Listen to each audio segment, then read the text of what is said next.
Bismillahirrahmanirrahim. Assalamualaikum warahmatullahi wabarakatuh. Kurang semangat malam minggu, Bapak Ibu harusnya semangat ya. Jangan kalah sama yang masih muda. Assalamualaikum warahmatullahi wabarakatuh.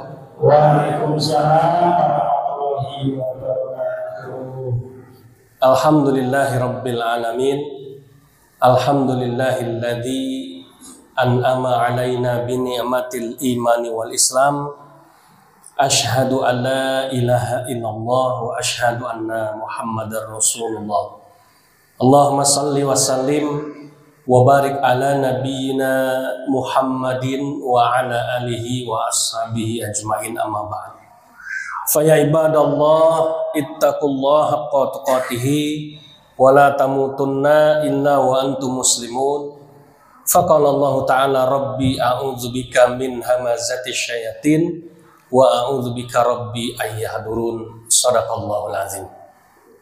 Yang kami muliakan Bapak Ibu hadirin hadirat, semua yang hadir Bapak Ibu semoga dalam keadaan sehat walafiat, dalam keadaan iman dan Islamnya lebih baik daripada kemarin, dalam keadaan siap mati, husnul khotimah, amin. Mudah-mudahan umurnya tapi diberi panjang ya. Jangan buru-buru mati, karena saya yakin bekalnya masih kurang. Mudah-mudahan Allah Subhanahu wa taala menetapkan istiqomah untuk Bapak Ibu semuanya dalam ibadah, dalam belajar, dalam kebaikan ya. Dan mudah-mudahan Allah Subhanahu wa taala mencatatkan kita sebagai hamba-hamba Allah yang kelak berhak mendapatkan surganya. Amin. Salawat dan salam semoga terlimpah dan tercurah kepada uswah hasanah junjungan kita tercinta, suri teladan kita Nabi Muhammad sallallahu alaihi wasallam, yang kita nantikan syafaatnya di yaumul qiyamah nanti. Bapak Ibu yang kami muliakan, wabil khusus kepada Ketua Takmir Masjid Al-Huda Kampung Banyon, yaitu Al-Mukarram Ustadz Agus Suwarno SPD beserta seluruh pengurusnya, para tokoh masyarakat, para alim ulama yang tidak bisa saya sebutkan satu persatu, namun tidak mengurangi rasa hormat saya kepada Bapak Ibu semua yang hadir pada kesempatan malam hari ini. Malam hari ini alhamdulillah saya bisa silaturahim di sini dan satu kehormatan bisa diterima dengan baik. Mudah-mudahan nanti apa yang saya sampaikan bisa menjadi manfaat ya, bisa memberikan satu wawasan baru buat Bapak Ibu semua. Wabil khusus bisa semakin mempererat tali silaturahim di antara kita semua yang hadir di sini. Yang pertama barangkali saya mau memperkenalkan diri terlebih dahulu, karena saya bukan orang terkenal. Kalau dengar kata Ustadz Yusuf mesti ingatnya Yusuf Mansur kan gitu. Bukan Yusuf Ismail ya. Nah, ini Yusuf Ismail ini dari mana ini ya? Saya kesini dikawal oleh para wanita-wanita hebat ya, para asatizah dari Geraha Mu'alaf Geraha An-Nisa, maaf, YPM At-Tauhid ya, cabang Kabupaten Sragen. Ada Ibu Nyai Muslih Mustafa, ada Ustazah Habibah, Ibu Ratmi, Ibu Ina, Bu Daryati, Ibu Suwarni, dan Ibu Fatimah ya. Beserta dari pondok ada Pak Ahmad Asror ya, Setio Widodo, kemudian ada Mas Winardi, dan saya didampingi oleh dua orang mu'alaf hebat ya. Ini mu'alaf juga, ini mu'alaf juga ya. Ini juga mantan mu'alaf. Jadi malam hari ini yang mulang ngaji bukan ustadz dari lahir, yang mulang ngaji mu'alaf. Karena tema yang disebar itu adalah apa itu judulnya? Mengambil ibrah dari sholatnya mu'alaf ya Pak ya, Bu ya. Jadi nanti Bapak Ibu barangkali ngapunten, bukan mau menggurui ya, akan kami ceritakan pengalaman kami ya, bagaimana sholatnya mu'alaf itu seperti apa, supaya Bapak Ibu yang Islam dari lahir ini tambah semangat ya. Mu'alaf hebat ini maksudnya soleh dan berbakat, hebat itu singkatannya. Jadi insya Allah mereka jadi pribadi-pribadi yang soleh dan insya Allah berbakat dalam hal dakwah maksudnya ya. Tapi sebelum saya mulai, saya barangkali ingin mengucapkan terima kasih ya atas dukungan Bapak Ibu semua yang kemarin sudah mau ikut mendukung, mensupport dakwah kami di Gunung Kidul untuk mengumpulkan pakaian layak pakai ya yang kami gunakan untuk media dakwah kami. Karena kalau kami pembinaan di dusun-dusun, di pelosok-pelosok Gunung Kidul yang rawan pemurtadan, kalau nggak bawa apa-apa itu nggak kurang dihormati begitu ya. Wong gereja wae nek teko bawa sembako kan ya. Masa Pak Ustadz dari pesantren cuma modal apa kasarnya lambe gitu ya. Ya. Jadi rasanya kok kurang mantep. Dan yang hadir kalau nggak mau apa-apa juga paling cuma 30 ya 40. Tapi kalau ada baju-baju layak pakai yang dikumpulkan dari sini, kemudian kita bazarkan, itu yang datang bisa 100, 150 ya. Jadi bisa 2 kali, 3 kali lipat ya. Karena dakwah ini kan membutuhkan orang banyak. Kita kalau dakwah yang dengerin cuma sedikit sama yang dengerin banyak kan manfaatnya lebih banyak kalau didengar orang banyak, Pak. Sehingga kemudian kita bikin bazar baju bekas itu untuk pancingan. Ya. Jadi bazar dulu baru tausiah. Atau tausiah dulu baru bazar, lihat kondisinya ya. Di tiap tempat beda-beda. Kita jual nggak gratis dijual. Kalau digratis dianggap remeh nanti. Dijual harga 1.000, 5.000, 10.000 paling mahal. Nanti dananya buat operasional dakwah lagi. Karena sekarang tuh kemana-mana bensin lumayan gitu ya. Nah, jadi kita putar begitu terus. Maka alhamdulillah mudah-mudahan itu jadi amal jariah panjenengan semuanya. Dan baju layak pakai ini tidak cuma sekali 2 kali. Kalau di lemari masih ada Pak, keluarin semua Pak. Ya. Titip ke tempat Bu Nyai Musli, tempat Pak Yai Musli Mustafa ya, Pondok Islamic Center Taqwa ya, Ngelorok itu tempat base camp pengumpulan kita. Nanti saya datang ya untuk mengambil bawa mobil pickup. Tadi alhamdulillah terkumpul 1 mobil pickup sampai Munjung gitu ya. Nah, ini buat modal dakwah sebulan alhamdulillah. Ya bisa keliling hampir setiap hari kita keliling pembinaan. Siapa yang memberi tausiah? Bukan saya. Santri-santri ya seperti mereka-mereka ini nanti latihannya praktek dakwah lapangannya ya itu modalnya ya. Jadi sebelum nanti bisa tampil di sini mereka prakteknya di kampung-kampung dulu ya, belajar gitu ya. Magang kalau kayak orang kita ya. Nah, jadi alhamdulillah saya ucapkan sekali lagi terima kasih. Sekali lagi kalau misalnya memang masih ada jangan dibuang, jangan dipilih-pilih, pokoknya baju bekas kumpulin. Ya kirim saja ya ke tempat Pak Yai Musli. Nanti biar ada tim yang sana yang mengurus untuk kemudian nanti biar kita ambil ya dari Gunung Kidul dan akan dibawa ke Gunung Kidul lagi. Baik, Bapak Ibu yang dimuliakan oleh Allah Subhanahu Wa Taala, saya nama lengkap saya Yusuf Ismail Al-Hadid sebenarnya. Jadi itu nama Muslim. Karena saya tadi cerita saya ini mantan misionaris, tapi sudah lama. Saya masuk Islam itu tanggal 1 Mei tahun 1994. Ya, jadi sudah 29 tahun yang lalu. Sehingga saya sudah tidak lagi disebut mu'alaf ya. Mantan misionaris masih iya karena memang pekerjaan saya dulu begitu.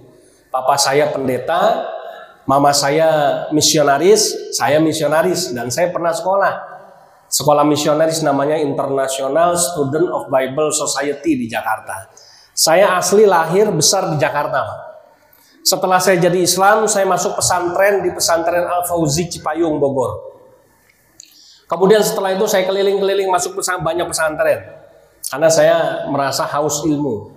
Sampai terakhir saya mengenyam pendidikan formal agama Islam di STAIN Surakarta, Sekolah Tinggi Agama Islam Negeri Surakarta. Ya, sekarang sudah jadi UIN apa itu namanya ya? Raden Mas Said ya, itu namanya jadi keren. Dulu masih STAIN Pak ya, zaman saya itu ya. Nah, saya lulusan sana, saya ambil jurusan syariah, program studinya ekonomi Islam. Jadi makanya gelarnya sarjana ekonomi Islam. Kalau sekarang sarjana ekonomi tok karena udah jadi UIN. Kalau dulu masih ada embel-embel Islamnya gitu ya. Nah, itu ya. Nah, dari situ saya sering dengar nama Gunung Kidul. Gunung Kidul itu tempatnya gerang, gersang, kering, tandus, ya miskin, gampang murtad, wah segala macam. Ladangnya misionaris. Bahkan ada misionaris yang pernah bilang Gunung Kidul itu ibarat ladang yang sedang menguning. Artinya siap dipanen. Nah, dipanen tapi bukan padi, yang dipanen itu jiwa untuk dimurtadkan. Nah, berawal dari informasi ini saya terpanggil untuk hijrah dari Jakarta ke Gunung Kidul.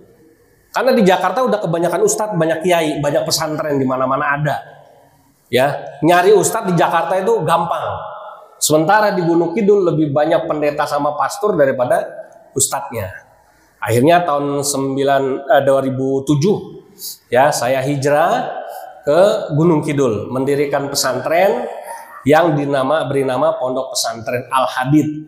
Sebab waktu itu guru saya almarhum Kiai Haji Ahmad Ridwan, ketika saya akan hijrah ke Gunung Kidul, saya minta doa restu beliau bilang namakan pesantren kamu Al-Hadid, surat 57 di Al-Quran yang artinya besi, supaya semangat dakwah kamu nanti kuat seperti besi begitu.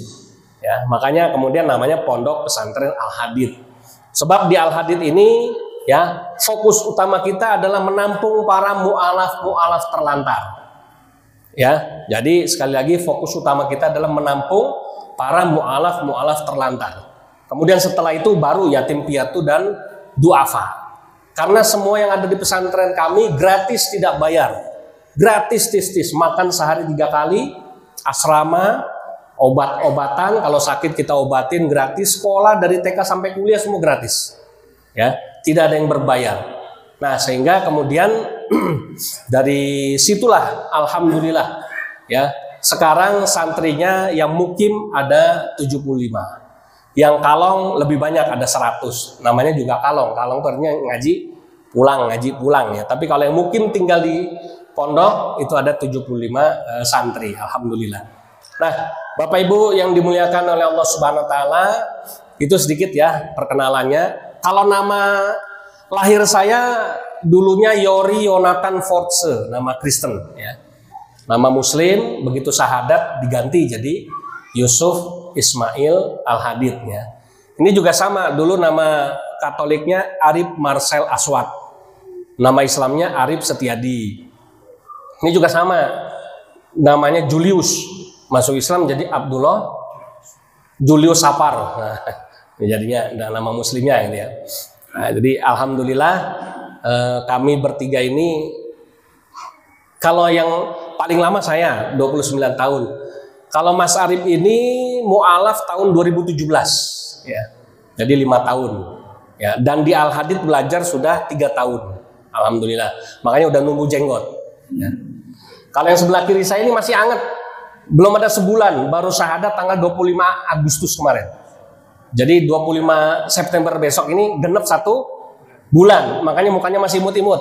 Kayak bayi baru lahir, belum ada jenggotnya. Ya, mukanya masih kelihatan muka kafirnya kali ini. Ya, kali ini udah muka ustadz ya. Karena udah 3 tahun digojlok ya. Alhamdulillah ya. Ya. Kemudian Bapak Ibu yang dimuliakan oleh Allah Subhanahu wa taala ya, kita masuk ke topik pembahasan kita. Jadi begini, saya memang sering prihatin ya melihat kondisi masjid ya, terutama sholatnya umat Islam. Dan fenomena ini hampir terjadi di mana-mana. Ya. Karena apa? Karena saya amati masjid itu sholat 5 waktunya hampir ya kurang. Ya. Artinya kapasitas masjidnya besar, tapi daya tampungnya besar, tapi yang memakmurkan masjid sedikit. Ya, lebih banyak yang datang pengajian daripada sholat berjamaah, biasanya begitu. Ya. Tapi kalau hari Jumat rame, penuh sampai nggak muat. Kalau di sini gimana? Sama ya. Nah, ya, saya mirip-mirip ini kayak gereja begitu ya, mikir saya gitu ya. Kalau gereja kan kebaktiannya hari Minggu toh, seminggu sekali. Ramainya hari Minggu saja. Kalau kita orang Islam ramainya hari Jumat ya. Nah, ini yang kadang-kadang membuat saya prihatin. Dan banyak sekali alasan-alasan kaum muslimin itu yang kemudian tidak sholat, ya. Luar biasa. Menurut saya ini satu hal yang aneh ya dalam kacamata kami para mu'alaf ya. Nah inilah yang akan kita kaji ya. Saya tidak panjang lebar mengorek kekurangan dan kelemahan kita. Saya pikir kita semua sudah paham dan kita bisa introspeksi diri ya. Tapi saya lebih menekankan pada bagaimana mudah-mudahan nanti apa yang kami sampaikan bisa memotivasi Bapak Ibu supaya sholatnya lebih baik ya. Nah begini Bapak Ibu rahimakumullah. Kalau kita bicara sholatnya umat Islam itu kan ada 3 poin penting. Pertama, masjid yang menjadi tempat sholat kita. Yang kedua adalah kaum muslimin yang menjadi jamaahnya, kan itu ya, yang memakmurkan masjidnya. Yang ketiga, sholatnya itu sendiri, kan gitu. 3 ini. Ya.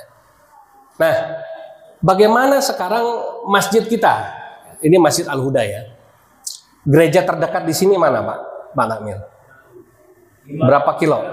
Oh nggak jauh, 500 meter ya. Nggak ada sekilo, berarti kan dekat. Bisa buat perbandingan artinya ya. Kita lihat Bapak Ibu rahimakumullah ya. Masjid kita ini sebetulnya punya banyak kelebihan ketimbang gereja kami dulu. Dulu kan saya sama Arif sama Julius ini tempat ibadahnya gereja namanya. Ya. Kelebihan apa? Pertama, masjid satu-satunya tempat ibadat yang namanya tertulis di dalam Al-Quran, dalam kitab sucinya. Ya, laras sembahan. Iya atau tidak? Iya. Nah, iyanya iya beneran tahu atau iya aja nih? Ya. Iya, jawabannya betul. Ya.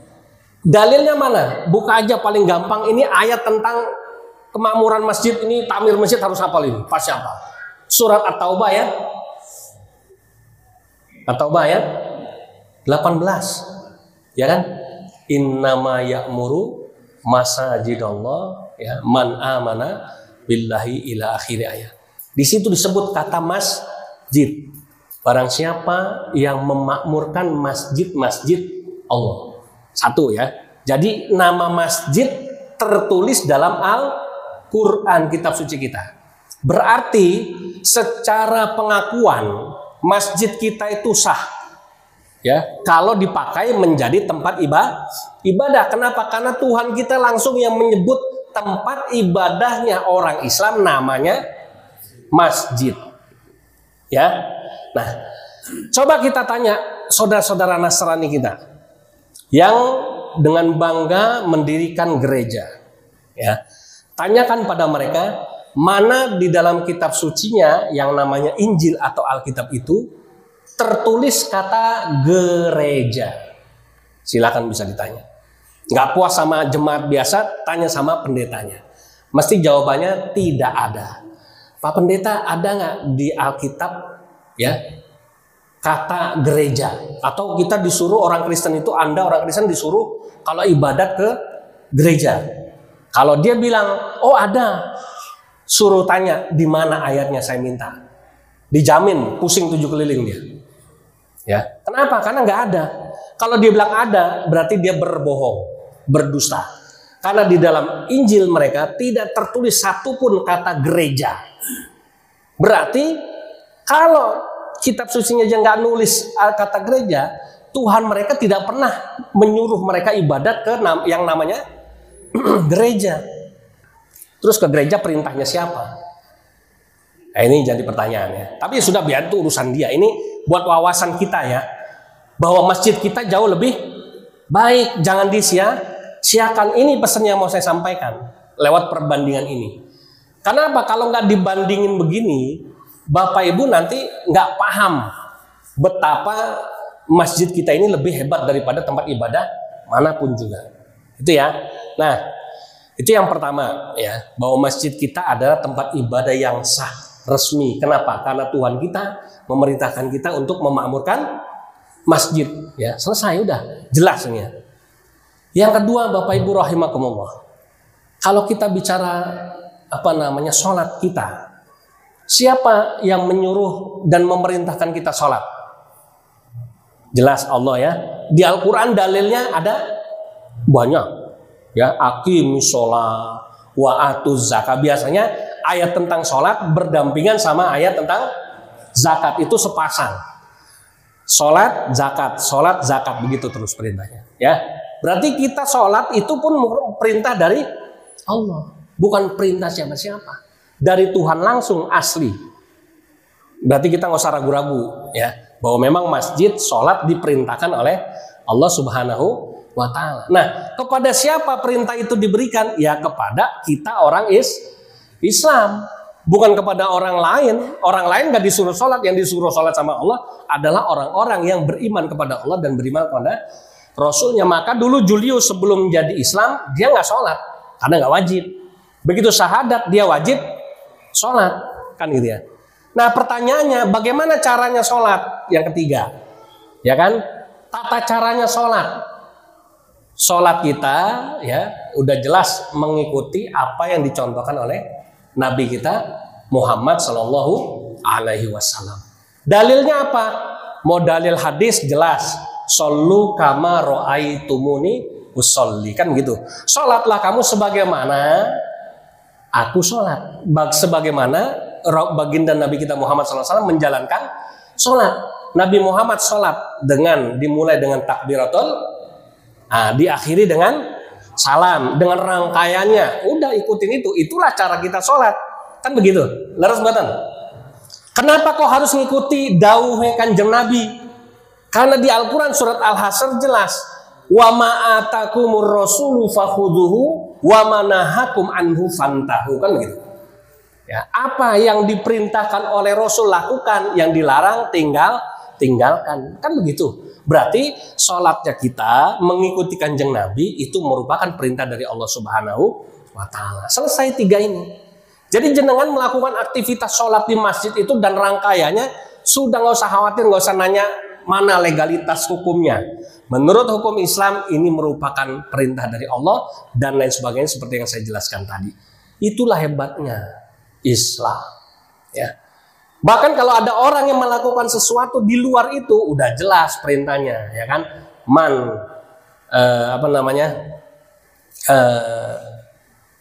Saya jadi lupa hadisnya.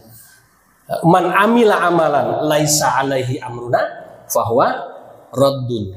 Barang siapa melakukan amal perbuatan yang tidak ada perintah atasnya dari Allah dan Rasulnya, maka apa yang dikerjakan itu tertolak. Maka di masjid yang dilakukan sholat sebagaimana sudah diajarkan oleh baginda Nabi kita Muhammad Sallallahu Alaihi Wasallam, kan begitu. Sementara orang-orang Nasrani kalau ke gereja ngapain aja? Ya khotbah, nyanyi-nyanyi, ya kemudian dengerin kesaksian, makan-makan, selesai pulang. Dan itu tata cara itu beda masing-masing gereja. Jadi tidak ada rutinitas ibadat yang betul-betul pakem dari sananya, begitu, nggak ada. Beda sama Islam. Ya. Nah ini harusnya semangat kita sholat ya lebih baik daripada semangat mereka ibadat ke gereja. Ya. Kalau ada masjid yang jemaahnya masih malas melempem, nah inilah yang akan kami ceritakan. Ini kan dalil dasarnya. Sekarang berikutnya saya mau menjelaskan tentang pengalaman-pengalaman kami.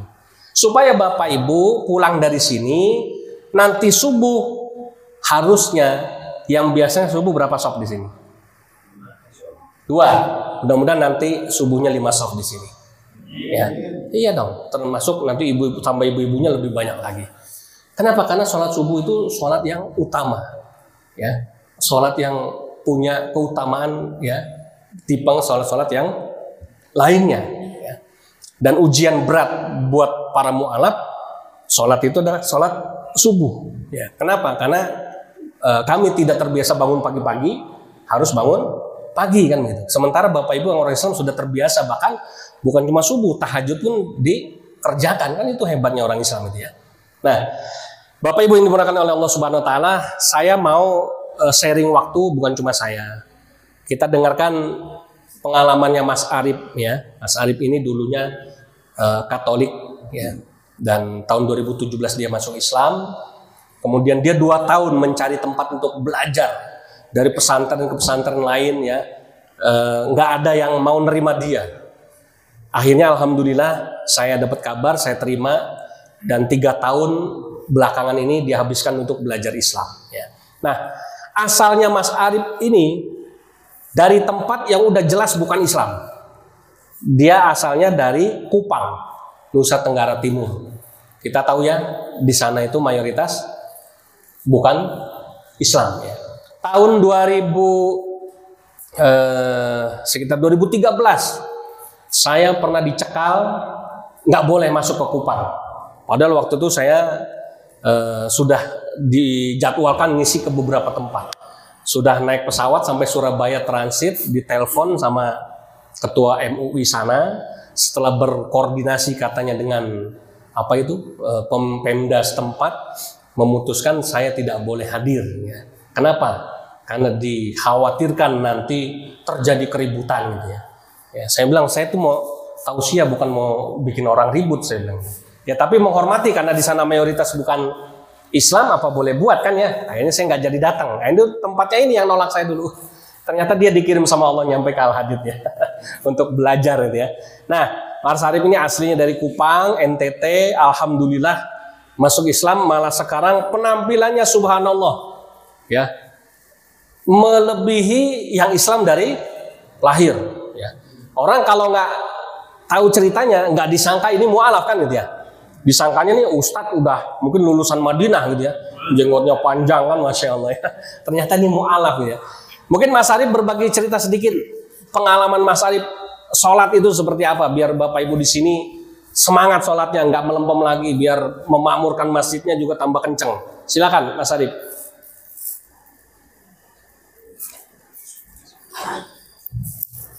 Assalamualaikum warahmatullahi wabarakatuh. Berdiri.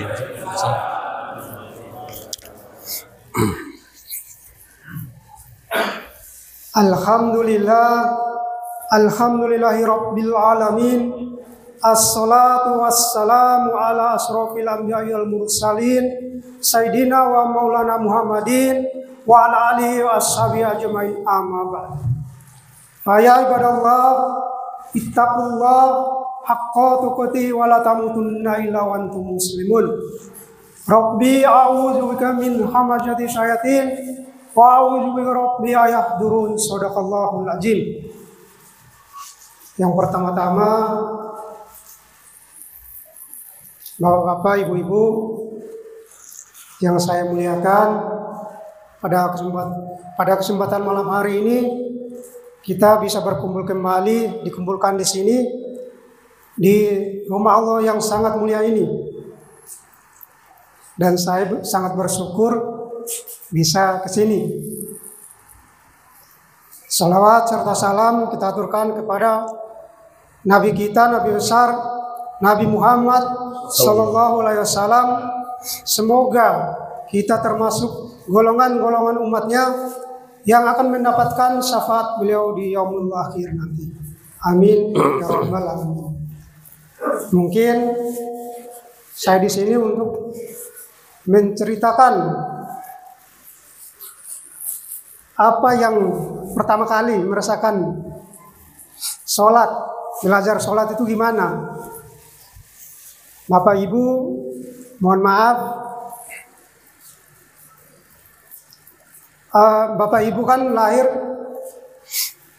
udah Islam, terlahir udah Islam dari kecil, sholatnya pun udah pasti udah tahu. Nah seperti kami ini, apalagi seperti saya umurnya kan hampir 40 tahun ini. Nah waktu pertama kali belajar sholat itu saya nulis dulu di buku. Ketika saya sholat itu taruh di depan sujud bacanya. Nah alhamdulillah saya terus belajar, ya belajar dan terus belajar untuk menghafal. Tapi ketika saat itu pertama kali sholat ya merasakan kesakitan karena belum terbiasa. Itu yang pertama kali saya rasakan, itu kaki. Sakitnya luar biasa. Tapi saya harus yakin, harus bisa, harus belajar. Nah, bapak-bapak, ibu-ibu, saya sangat mohon kalau mau sholat ya datang ke masjid, memakmurkan masjid, jangan malas-malasan. Karena apa? Kita sebagai umat muslim itu wajib untuk datang. Nah, yang saya rasakan sholat itu ya itu kayak gimana ya? Berat sekali pertama kali. Tapi kalau saya nggak sholat ya sama aja saya seperti yang dulu, seperti kafir. Dan yang saya minta kepada Allah Subhanahu wa taala, ya Allah mudahkan hamba-Mu ini ya Allah.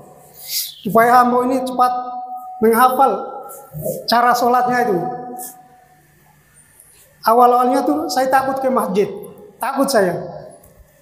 Takut gerakannya salah. Wah ini berjenggotan tapi kok sholatnya salah. Masih malu-malu saya. Tapi saya suka bertanya kepada orang-orang. Kalau saya malu bertanya ya, saya akan bodoh terus, mohon maaf. Saya suka sholat subuh. Pertama kali itu masjidnya nggak jauh dari rumah. Kebetulan saya tinggalnya di Kalimantan Barat. Subuh sebelum azan udah di masjid. Karena apa? Sholat subuh itu sangat berat. Tapi harus yakin bangun ke masjid, jalan kaki saya. Nah, untuk yang bapak-bapak, ibu-ibu yang masih malas, masih mementingkan duniawi, masih jalan ke sana yang nggak jelas itu, datanglah sholat 5 waktu ke masjid. Karena apa? Itu kita mendekatkan diri kita kepada Allah SWT. Maka dalam kesempatan malam hari ini, marilah kita bersama-sama untuk memperbaiki sholat kita, Pak. Karena apa, Pak? Umur kita ini kan nggak tahu, Pak. Jadi ya datang, jangan malas-malasan, terus berdoa untuk dimudahkan. Kalau kita ada niat pasti akan dimudahkan sama Allah.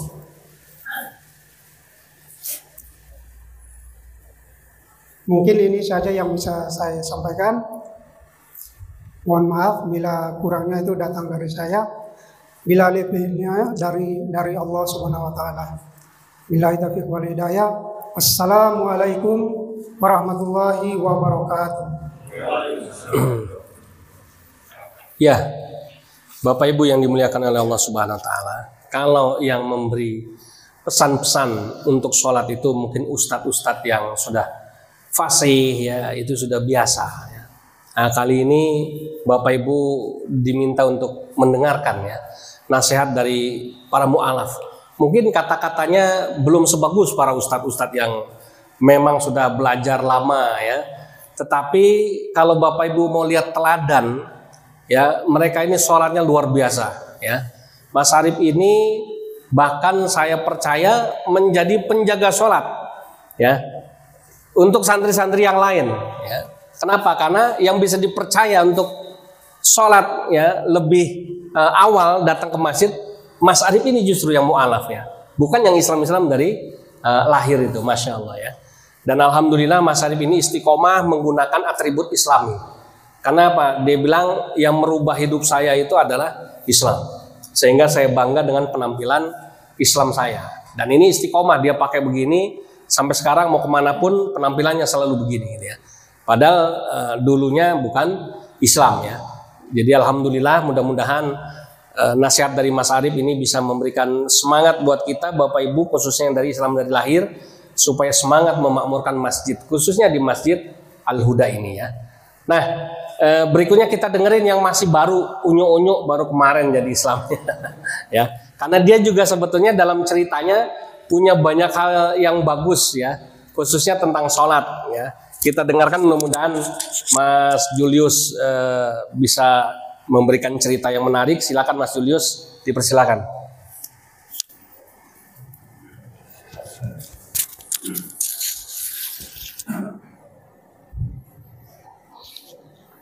A'udzu billahi minasyaitonir rajim. Bismillahirrahmanirrahim.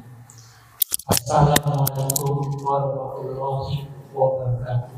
Waalaikumsalam warahmatullahi wabarakatuh. Mungkin pengalaman saya hanya untuk sekedar membahas tentang sholat kami para mualaf di sini.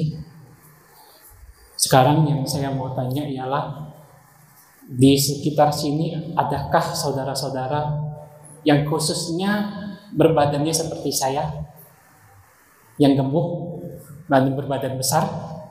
Boleh tunjuk tangan. Gak usah malu-malu. Gak usah malu-malu, gak apa-apa. Kenapa saya bilang begitu?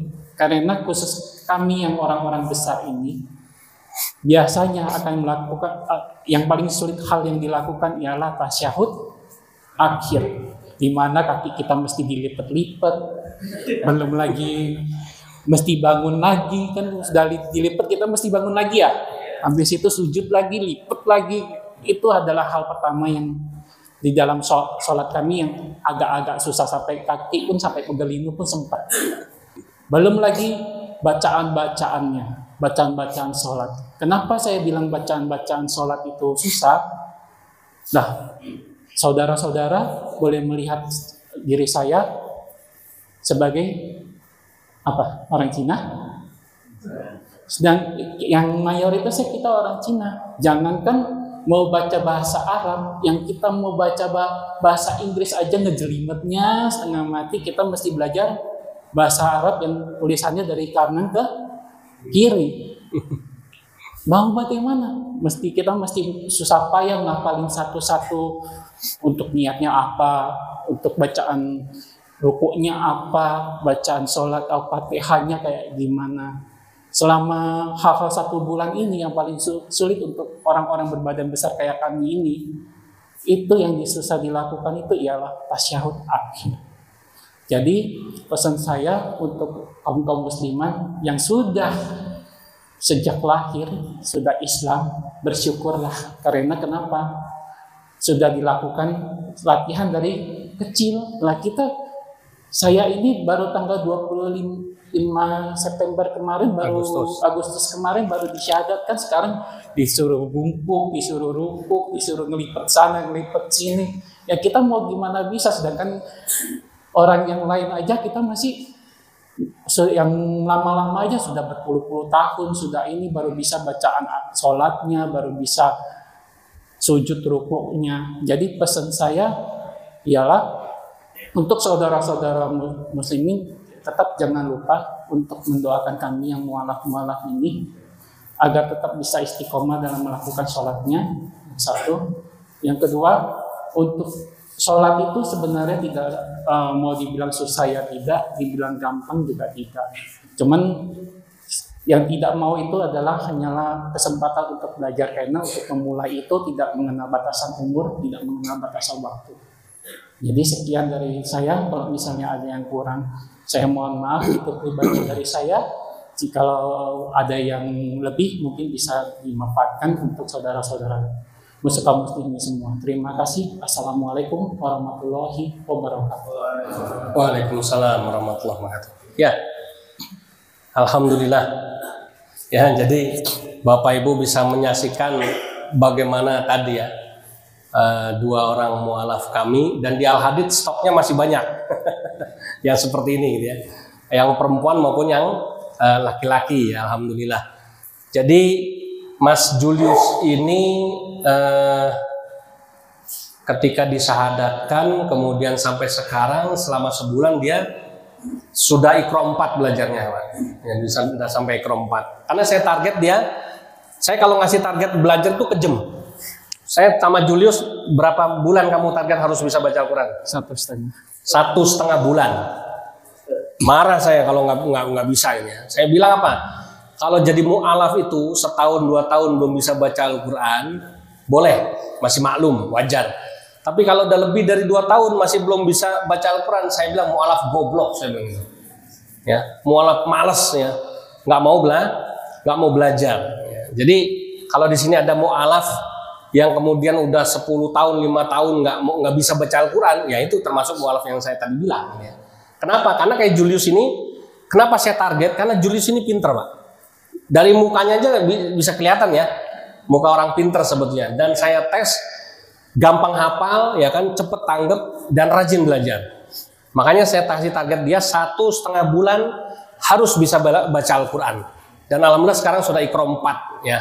Jadi hampir sebulan ini sudah Iqra 4. Insya Allah mudah-mudahan 1,5 tinggal sisa setengah bulan lebih sedikit dia sudah bisa baca Al-Quran. 2 minggu sudah hafal bacaan sholat. Gerakannya memang masih susah karena badannya gemuk kayak saya gitu ya. Jadi masih kadang-kadang masih kaku. Tapi kalau bacanya, alhamdulillah dia sudah hafal dalam waktu 2 minggu saja. Alhamdulillah. Kenapa? Saya bilang kamu ini aset. Ya kalau belajar Islam cepat harus dikebut. Ya mudah-mudahan nanti. Satu lagi. Dalam waktu hampir sebulan dia sudah hafal surat Al-Baqarah 1 sampai 6, Mbak. Alif Lam Mim ya. Sampai innal ladzina kafaru sawaun alaihim, kan lumayan, Pak. Ya, belum ada sebulan udah hafal 6 ayat ya kan. Bapak Ibu Islam dari lahir ahli kelas mulu yang dibaca. Ya, jadi itu ya. Alhamdulillah. Nah, ini sedikit ya pengalaman-pengalaman mereka ya, supaya Bapak Ibu juga nanti mudah-mudahan tambah semangat lagi memakmurkan masjidnya. Nah, Bapak Ibu rahimakumullah, saya ingin cerita gantian sekarang pengalaman saya.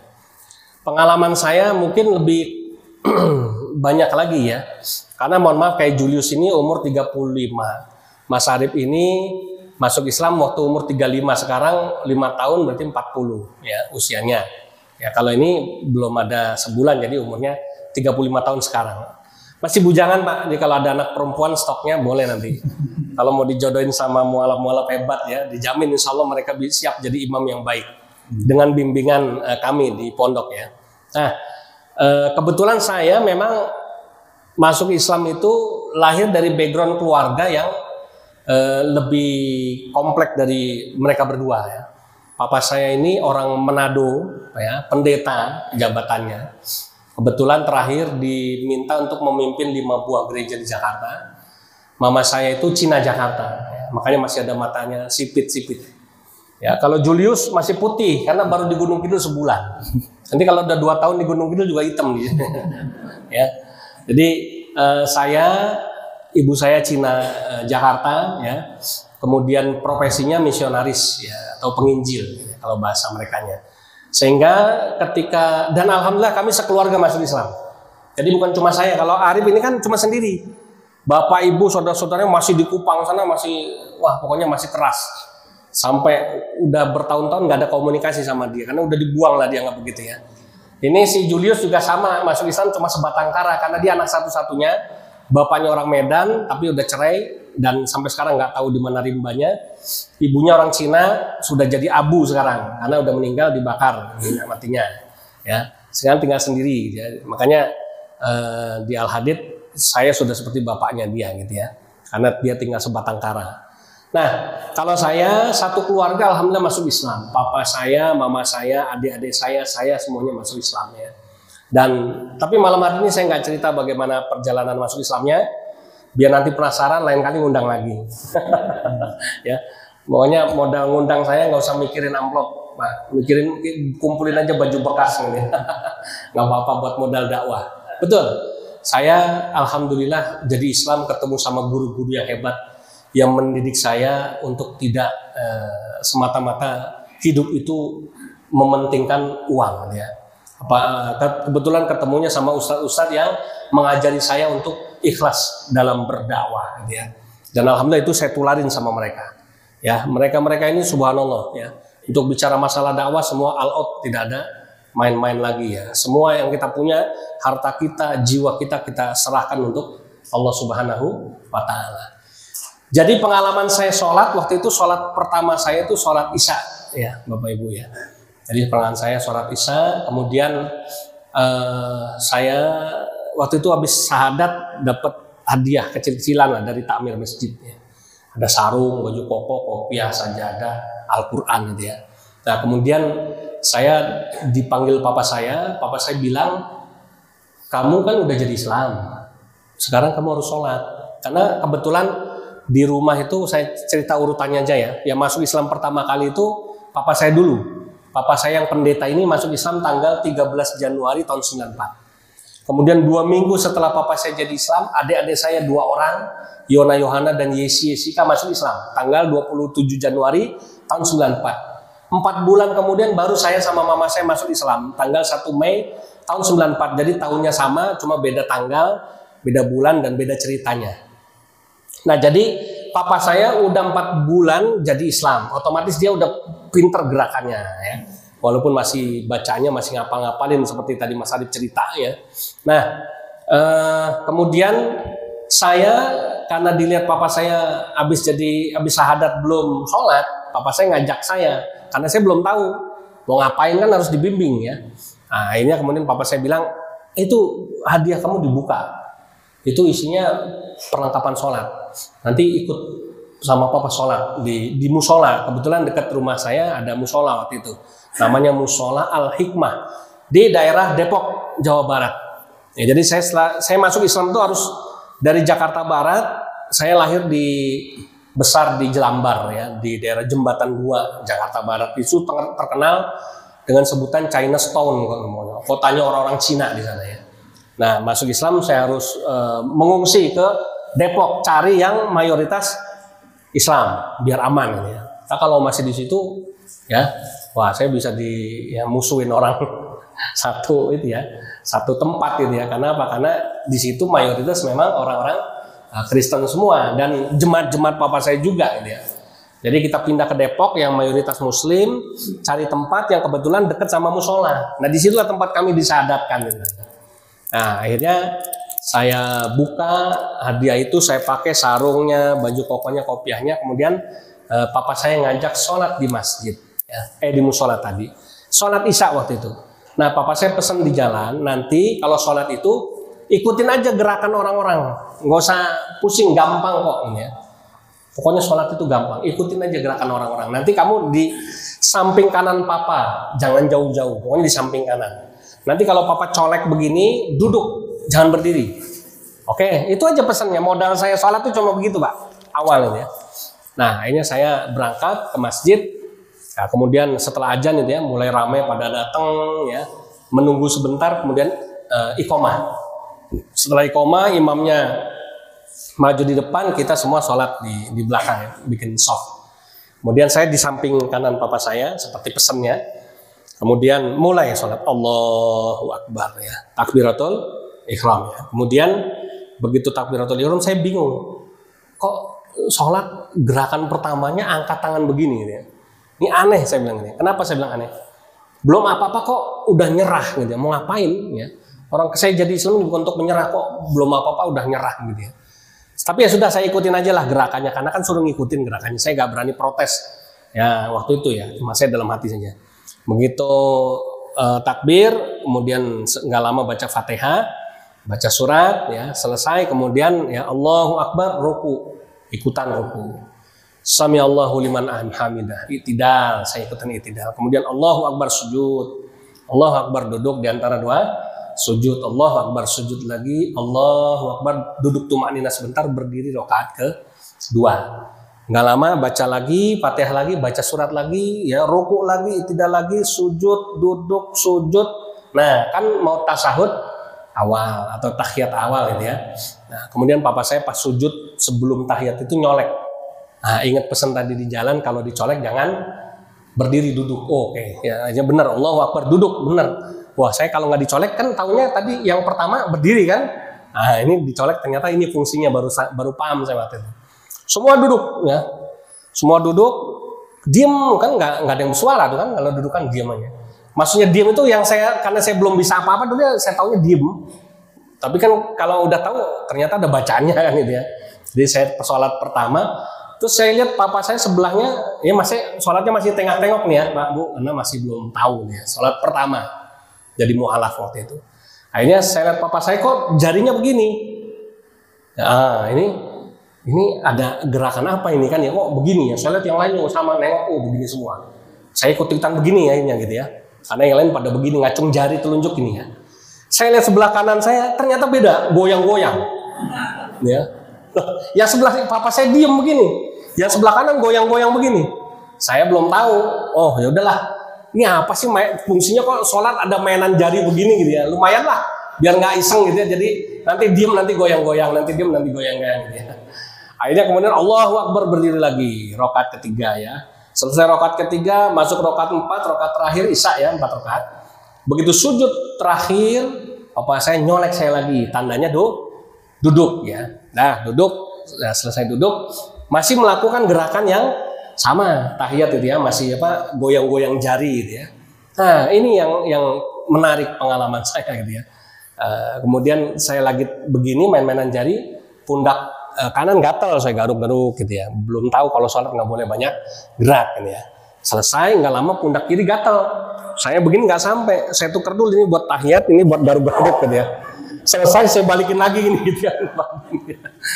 Begitu selesai sholat, yang kanan kiri yang lihat pada ketawa semuanya gitu ya. Kenapa ketawa? Tuh saya dikasih tahu kalau sholat nggak boleh nuker-nuker jadi begitu gitu ya.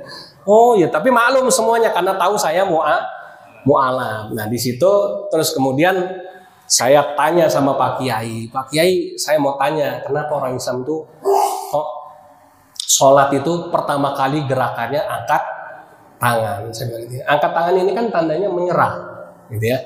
Kok dari awal saya masuk Islam itu bukan untuk menyerah Pak Kiai. Saya ini masuk Islam ini penuh dengan perjuangan, keringat dan air mata.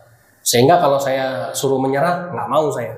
Nah kemudian Pak Kiai menjelaskan itu pada saya begini ceritanya ya, bahwa Yusuf gitu ya, kalau ada orang yang menodongkan pistol di kepala kamu angkat tangan kan? Iya.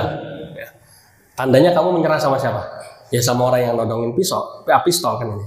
Oke, kalau ada orang naruh pedang di leher kamu atau golok di leher kamu angkat tangan, berarti kamu nyerah sama siapa? Sama orang yang naruh golok di lehernya. Nah, kita sholat, gerakan pertama itu begini, betul, angkat tangan menyerah. Tapi kita sedang menyerahkan pada siapa? Mulutnya teriak nggak? Ngomong nggak? Allahu Akbar. Nah, berarti kamu sedang menyerahkan diri kamu kepada Allah yang Maha Besar. Oh, saya mikir, iya wah, berarti keren ini sholat ini ya. Nggak ada nih di Kristen begini, cara sholat, cara ibadat model begini gitu ya. Di situ Pak, saya tambah semangat ya, sholat ini ya, karena dapat penjelasan yang memotivasi saya bahwa ternyata sholat itu kita sedang menyerahkan diri kita kepada Allah. Angkat tangan, sudah Allahu Akbar, lepas semua beban hidup, penderitaan, kesusahan, kesulitan, semua dilepas. Ya los sama Allah, serahkan semua. Jadi ketika kita sholat tuh betul-betul kita sholat tanpa membawa beban apapun, hidup itu harus dilepas semuanya. Ya. Nah itu di situ ternyata sholat yang membuat saya jatuh cinta ya. Dan alhamdulillah ya sampai sekarang saya menjalankan sholat ya. Nah makanya Bapak Ibu rahimakumullah, betul tadi pesan Mas Arif, pesan sama Mas Julius ya. Kalau kita Islam dari lahir tidak memanfaatkan kesempatan sholat ini sebaik-baiknya, mau kapan lagi? Ya kan? Karena apa? Pengalaman kita ini sholat itu tidak ditemukan sama Bapak Ibu yang Islam dari lahir. Ya, malah ada teman saya Islam dari lahir sholat cepet banget sholatnya Pak. Saya tanya, kok kamu sholatnya cepet? Hafal. Gitu jawabannya. Ya, udah hafal jawabannya. Saya sampai, bingung. Bahkan pernah ada, maaf ya, saya bukan mau ceritain aib institusi. Ya, alma mater saya Stein itu ada dulu dosen nggak sholat Pak. Iya, dosen nggak sholat, padahal dosen bahasa Arab, nggak mau sholat. Tiap saya ajak sholat nggak mau. Saya tuh udah sholat, ya, gitu. Kapan bapak sholatnya? Saya lihat bapak nggak kemana-mana, ke masjid nggak pernah, ya kan. Kemudian giliran kita sholat bapak ada di kantor. Karena dulu saya berani Pak, jiwa mu'alaf luar biasa dulu saya, ya kan. Waktunya sholat kampus, dosen saya bilang berhenti Pak, azan. Ya, dengerin azan dulu. Itu dosen berhenti, nggak ada yang berani. Ya, karena apa? Saya keras waktu masih awal jadi Islam gitu ya. Nah, termasuk dosen yang nggak mau sholat, saya tegur, saya datengin. Kenapa Pak nggak sholat? Ya, wah gini, kamu kan baru jadi Islam baru nih ya, mu'alaf ya. Mungkin kamu belum paham. Nanti kalau kamu udah levelnya tertentu, kamu paham kalau sholat itu nggak perlu pakai gerakan seperti yang lainnya. Wah, Bapak ini siapa? Nabi? Bilang gitu. Bukan ya manusia. Nah, Pak, Nabi Muhammad aja sholat kakinya sampai bengkak Pak. Tandanya Nabi Muhammad itu sholat, melakukan gerakan dan ke masjid nggak pernah sekalipun meninggalkan sholat berjamaah di masjid. Bapak berarti lebih hebat dari Nabi Muhammad. Diem Pak. Sekarang si ngomeli mu'alaf. Coba yang ngomelin Bapak yang Islam dari ahli musyi, panjang debatnya kan ya. Yang ngomelin saya mu'alaf baru kemarin sore udah ngomelin dosen bahasa Arab karena nggak mau sholat. Betul saya marahin tuh Pak. Ya. Tapi alhamdulillah habis itu dia rajin sholat Pak. Ya. Kemudian dia cerita sama saya bahwa saya baru kali ini ada mahasiswa nekat ngomelin saya cuma gara-gara nggak mau sholat gitu ya. Ya alhamdulillah gitu ya. Kenapa? Ya saya bilang sungguh aneh ada orang Islam dari lahir kok nggak mau sholat gitu ya. Kenapa? Kami meninggalkan kenikmatan dunia yang kami miliki dulu. Kan timbangannya jadi Islam enak orang Kristen. Ya, ke gereja cuma seminggu sekali, dijamin masuk surga. Ya. Kita udah rajin sholat saja belum tentu langsung masuk surga, kan masih ada prosesnya kan. Insya Allah masuk surganya pasti, tapi prosesnya itu harus kita laluin. Ya. Ini kok kita udah Islam dari lahir, kita perjuangkan, saya meninggalkan kenikmatan itu demi jadi Islam, kok saya sia-siakan? Kan nggak mungkin. Maka ketika saya sudah syahadat masuk Islam, yang pertama tidak akan saya tinggalkan adalah sholat. Itu ya, itu komitmen saya. Yang pertama tidak akan saya tinggalkan adalah sholat. Ya. Berikutnya baru yang lain ya, komitmen saya banyak ya dalam Islam yang tidak mungkin saya tinggalkan. Termasuk dakwah, tidak mungkin saya meninggalkan dakwah. Ya. Yang terakhir Islam, nggak mungkin saya meninggalkan Islam karena kontrak saya jadi Islam wala tamutunna illa wa antum muslimun. Kalau udah jadi Islam tuh sampai mati gitu ya. Makanya slogan kami di pondok sampai mati jadi Islam, terus apa Mas Ani? Siap mati demi Islam. Itu moto kami. Nah itu Bapak ya. Nah sehingga saya sekali lagi berharap mudah-mudahan jamaah di Masjid Al-Huda Banyon ini dengan kehadiran kami ya, saya mantan mu'alaf ya ini ya, saudara-saudara mu'alaf kita yang masih baru-baru ini bisa memberikan semangat baru ya.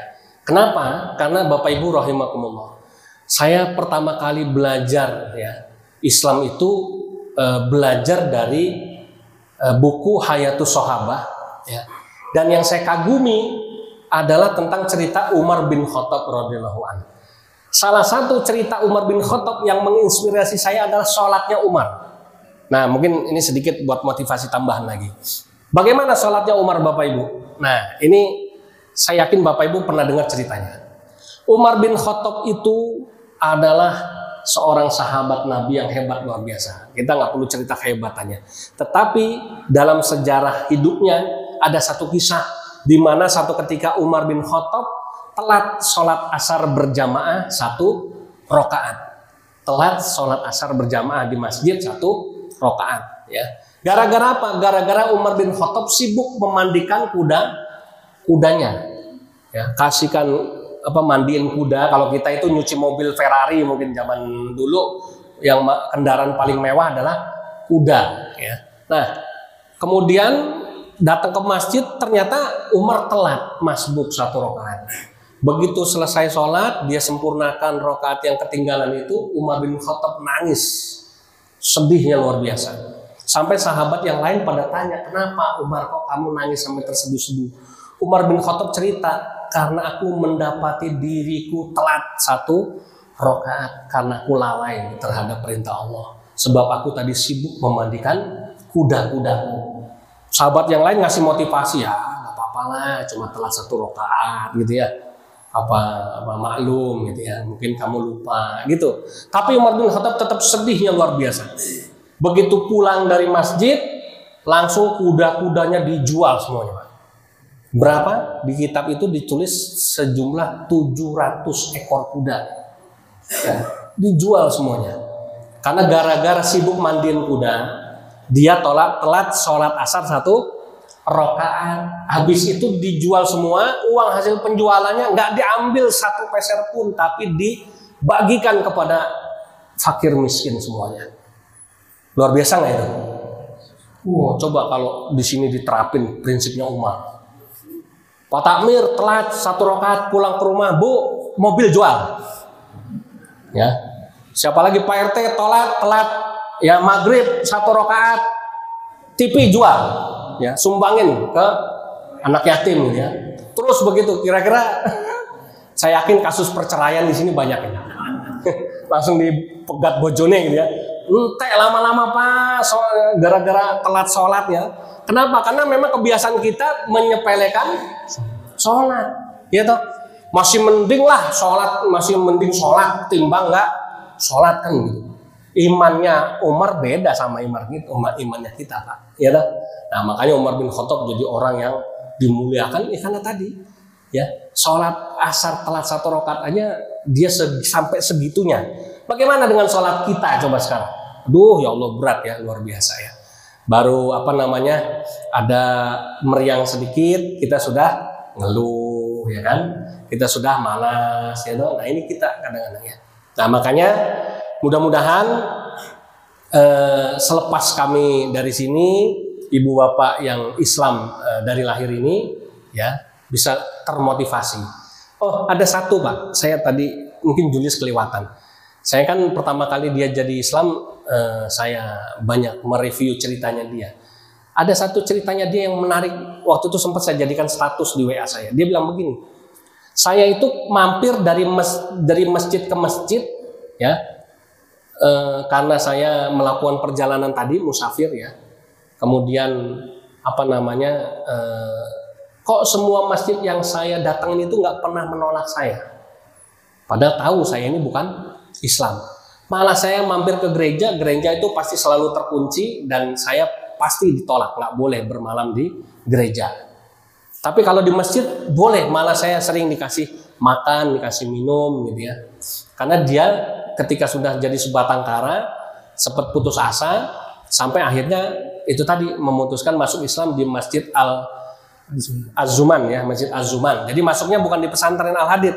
Setelah dari syahadat baru dibawa ke pesantren saya ya. Nah, di Masjid Az-Zuman itu dia kemudian memutuskan untuk masuk Islam. Kenapa? Karena dalam perjalanannya semua yang menolong dia orang Islam, masjid yang selalu membuka pintu buat dia. Ini mungkin hidayah dari Allah ya. Kemudian sebaliknya gereja yang menjadi tempat dia malah selalu menutup pintu dan menolak dia gitu ya. Nggak boleh dia.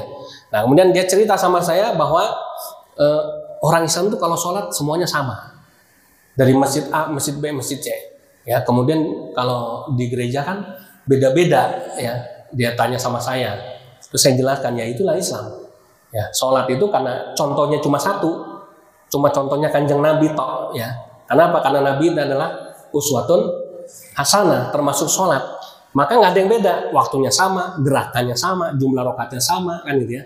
Tata caranya sama, semuanya sama. Ya, yang beda itu tadi cuma tahiyat yang ada yang diem, ada yang goyang-goyang itu doang.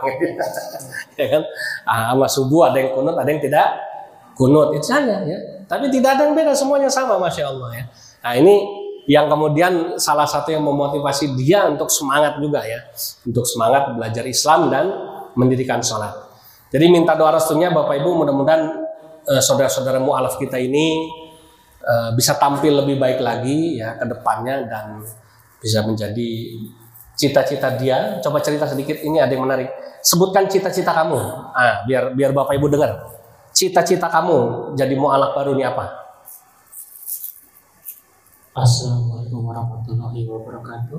Salam. Cita-cita saya yaitu satu, saya ingin menjadi pendakwah yang dapat mengharumkan nama Islam. Yang kedua, saya ingin melanjutkan kuliah agar bisa mendapatkan ijazah formal untuk mendukung dakwah saya. Yang ketiga, saya ingin mempunyai usaha yang untuk dapat membiayai dakwah saya. Kira-kira begitu. Terima kasih. Assalamualaikum warahmatullahi wabarakatuh. Assalamualaikum warahmatullahi wabarakatuh. Nah, ini Pak ya. Saya kenapa suruh cerita cita-citanya? di sini doa dari kaum muslimin insya Allah semua dijabah oleh Allah. Ya. Jadi satu cita-citanya mau jadi pendakwah yang apa tadi? Dapat mengharumkan nama Islam. Oh, Masya Allah ya. Yang kedua, ingin kuliah agar bisa memiliki ijazah formal agar mendukung dakwah. Ini dia. Mau kuliah, maksudnya kuliah agama Islam, ya, supaya dapat ijazah formal untuk mendukung dakwahnya. Yang ketiga, ingin mempunyai usaha agar bisa mendukung proses perjalanan dakwah. Cinanya masih jalan, Cinanya. Ya, pengen jadi pengusaha, kan Cinanya masih jalan ya, otak Cinanya masih jalan gitu. Tapi boleh ya. Memang kalau kita dakwah bisa membiayai sendiri itu kan lebih mulia daripada harus meminta-minta ya. Makanya mudah-mudahan cita-cita dari Julius di masjid ini ya hari ini dikabulkan oleh Allah Subhanahu wa taala. Jadi Bapak Ibu doakan mudah-mudahan tambah semangat. Mas Arif juga sama cita-citanya, cerita sendiri. Mas Arif apa cita-citanya? Biar sekalian.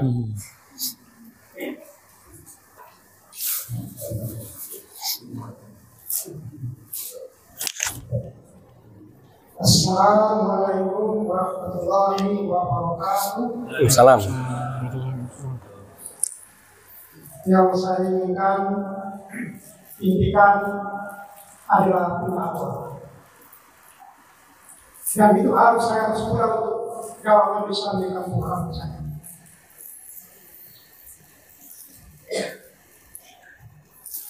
Dan ini yang selalu saya meminta kepada Allah untuk memudahkan saya belajar, untuk pulang ke kampung halaman saya untuk mendawakan agama yang tahu ini, agama Allah Subhanahu wa taala. Pada orang-orang kafir supaya mereka tahu bahwa agama Islam adalah agama yang benar, agama tauhid, hanya menyembah kepada Allah Subhanahu wa taala. Tidak ada yang lain. Di kampung saya itu masih menyembah berhala, batu disembah, pohon disembah. Dan saya sangat bersyukur sekali. Alhamdulillah saya ini satu-satunya yang beriman kepada Allah di kampung saya ini. Dan itu tujuan saya saat ini belajar di pondok pesantren Al-Hadid. Udah hampir 3 tahun. Saya mohon doakan saya Bapak Ibu, mudah-mudahan saya dimudahkan dalam belajarnya supaya tetap pulang. Saya ingin cepat pulang untuk mendakwahkan agama Islam. Dan saya tidak takut, saya lahir besar di kampung saya. Jadi itu yang selalu saya impikan, dan saya ingin mendakwakan, ambil contoh seperti Nabi Muhammad SAW berdakwah, harus sopan, menyampaikan dengan cara yang lembut, dan tunjukkan akhlak kita. Kita sebagai umat Muslim, kita harus tunjukkan bahwa agama Islam yang benar. Jadi itu impian saya ingin buat kalau teman-teman saya ingin buka pesantren di sana. Kamu masjid, biar nanti kalau memudahkan saya ya. Amin. Saya akan tetap berjuang memperjuangkan Islam ini. Kamu malam saya. Ya, karena di kampung saya itu mayoritas Katolik dan orangnya sangat jaya sekali, keras sekali. Tapi saya harus yakin karena Allah kasih hidayah untuk saya ini kan pasti ada tujuan. Dan saya harus kembali ke kampung saya untuk mencerdaskan orang-orang di sana bahwa agama Kristen itu salah. Masa depannya manusia. Saya dulu sempat jaya juga saya. Tapi Allah itu sayang dengan saya. Dan saya sangat bersyukur walaupun saya miskin atau punya apa, yang penting saya bahagia. Nah di kampung saya, wah itu orangnya itu mana ya? Itu didoktrin dari kecil ya, bahwa itu agama Islam itu agama teroris. Tapi insya Allah saya yakin akan menjelaskan. Saya kan mengetahui Islam, apa itu Islam? Bahwa Islam itu agama tauhid, agama yang esa. Bahwa Islam itu agama yang benar. Supaya mereka mengikuti agama, mengikuti apa yang saya sampaikan.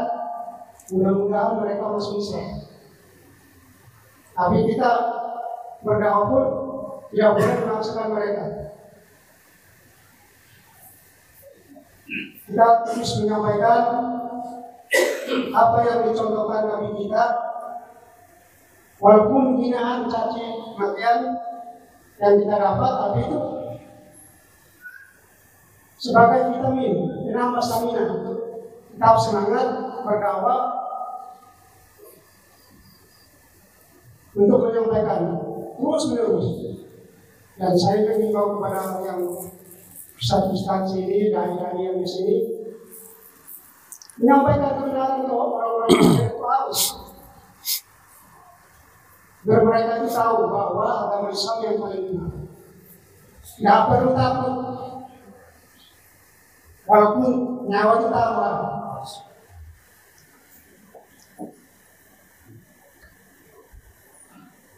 Apa di sini mungkin bapak-bapak, ibu-ibu yang udah mondok 1 tahun, seperti umuran saya seperti ini, mungkin ada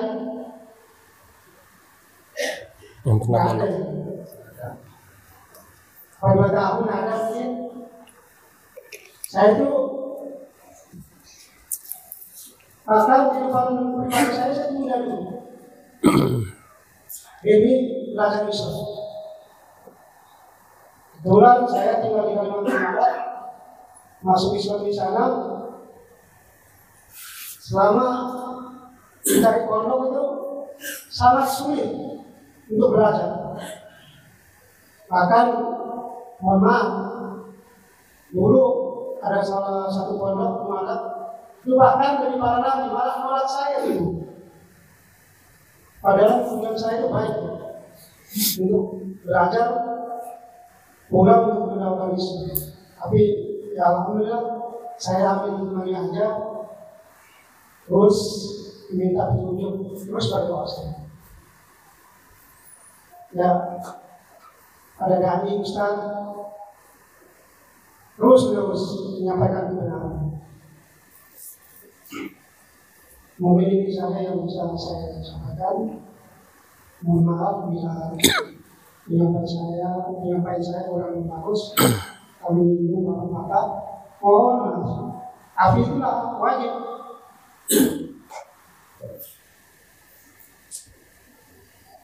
Cukup sekian dari saya. Assalamualaikum warahmatullahi wabarakatuh. Assalamualaikum warahmatullahi wabarakatuh. Ya. Jadi untuk mendukung cita-citanya Mas Arif itu, saya sebagai gurunya dia, ya, saya sudah bilang doakan mudah-mudahan setelah pemilu saya akan meninjau ke kampung halaman kamu. Kan saya udah tanya, ya, di mana kira-kira buat kita bermalam, ya, ada nggak hotel terdekat, gitu ya, ada nggak masjid segala macamnya. Tapi dia bilang tadi, kalau di kampung saya itu nggak ada, semuanya Kristen semua, yang baru Islam tuh baru saya. Wah, luar biasa tantangannya. Dia malah cita-citanya mau bikin pondok di sana. Wah, luar biasa ini. Ya, tapi nggak apa-apa, saya nggak nyerah. Kebetulan saya punya saudara juga di Kupang, di Keva ya namanya. Ya, si Ani deh. Sebelum Keva ya, ya itu ya. Jadi sebelum kampungnya Mas Arif gitu ya. Nah, saya udah ngomong sama dia masih Kristen, masih Katolik, tapi alhamdulillah dia sudah bisa nerima saya. Dia bilang kalau butuh tanah buat bikin pesantren di sana, saya siapkan gitu ya. Jadi nggak apa-apa tanah keluarga kami bikin pesantren di sana. Gitu ya. Nah, saya nggak tahu nanti jalannya Allah buat Mas Arif ini bikin pesantren, yang jelas bikin pesantren di daerah sana gitu ya. Saya sampai bilang, ayo nanti sampai di sana berapa jarak ke Timor Leste? 6 jam. Oke, nanti kita sekalian jalan-jalan ke Timor Leste sekalian. Karena saya juga kepengen pengen tahu ke sana juga gitu ya. Nah, jadi minta doa restunya ya. Mudah-mudahan nanti perjalanan dakwahnya Mas Arif ini bisa diberikan kelancaran dan diridhoi oleh Allah Subhanahu wa taala sehingga betul-betul cita-citanya pulang kampung untuk bikin pesantren di sana bisa terrealisasi. Jujur Bapak Ibu, cari mu'alaf yang istiqomah seperti ini, mau belajar, sabar, bertahan di pesantren sampai 3 tahun, bahkan sampai cita-citanya itu istiqomah terjaga, ini nggak gampang. Banyak mu'alaf belajar sebulan, 2 bulan udah kabur ya. Setahun udah nggak kuat ujian. Alhamdulillah, dia semua ujian sudah dilalui, termasuk gudikan juga udah pernah. Kan katanya kalau orang nyantri belum resmi, kalau belum kena penyakit yang namanya gudik gitu ya. Ya ini udah ini, nah ini buktinya nih Pak ya. Jadi saya bilang, wah kamu kalau udah gudikan udah resmi berarti kamu udah diterima jadi santri gitu ya. Karena jadi santri wajib gudikan gitu ya. Ya artinya, tapi saya bilang nggak boleh juga, harus dijaga ya. Apa kebersihannya, saya kasih obat juga ya. Alhamdulillah udah mendingan. Ya. Tapi memang rumor itu seperti sudah menjadi khas pesantren di mana-mana begitu gitu ya. Karena tinggal campur satu tempat ya, maklum ya. Nah, Bapak Ibu rahimakumullah, demikian ya yang bisa kami sampaikan. Kalau Bapak Ibu ingin mensupport dakwah kami, jujur ya, saya kalau dari sisi manusiawi jelas tidak mampu menggratiskan biaya 75 orang ya, semua tinggal di satu tempat plus dakwah-dakwah yang harus kami lakukan. Bahkan alhamdulillah boleh ditanya sama tim dakwah yang ada di Sragen, kenapa mereka alhamdulillah istiqomah mensupport dakwah saya, karena saya bilang saya tidak pernah dakwah itu mengharapkan amplop. Saya bisa datang ke sini pakai bensin, saya datang sendiri ya. Ngutang-ngutang pun tak layanin, nggak apa-apa, yang penting saya bisa dakwah. Saya bilang gitu ya. Tapi alhamdulillah beliau-beliau yang ada di Geraha Anisa IPM atau cabang Kabupaten Sragen ini luar biasa istiqomah, maka mereka mensupport dakwah kami. Sehingga Bapak Ibu kalau misalnya ya ada baju-baju layak pakai, sekali lagi kumpulkan saja ya, kumpulkan monggo ya, kapanpun, tiap saat. Kalau baju bekas kami masih membutuhkan dan masih menerima. Berapa banyak terserah, sebanyak-banyaknya gitu ya. Sehingga mudah-mudahan ini kelangsungan dakwah kami dari waktu ke waktu bisa terus berjalan.